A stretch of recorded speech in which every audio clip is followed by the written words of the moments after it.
युवा साथी और हमारे बड़े भैया ग्राम सभा सरवा के पूर्व ग्राम प्रधान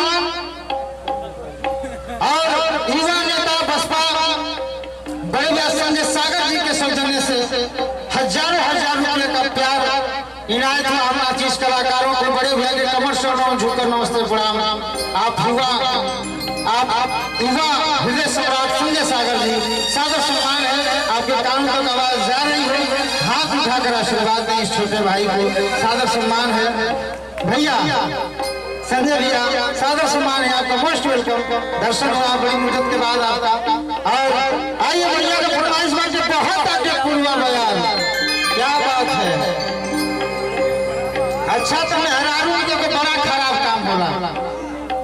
गाना बजाता खूब डांस होता, गाना बंद हो जाता तुरंत झगड़ा वाली बात चारों मेहरारू मिल के बतियावे लगाता।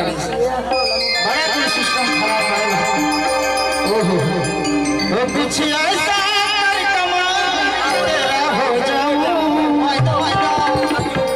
मैं किसी और कहूँ फिलहाल कि तेरा हो जाऊं।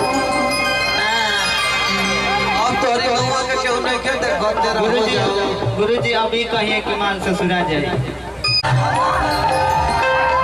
आज पूछा जवानीता आज चढ़ला की हो और पूछला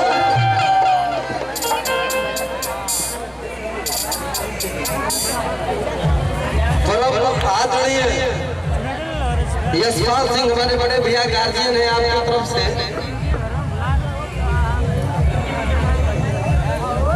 ये 2001 रुपए का आशीर्वाद आदरणीय बड़े भैया को सादर नमन सादर प्रणाम।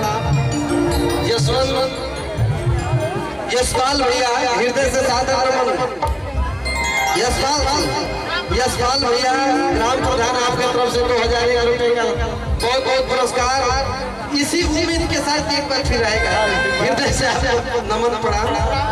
हाँ आज इस गांव के डुमराव के ग्राम प्रधान आदरणीय मेरे बड़े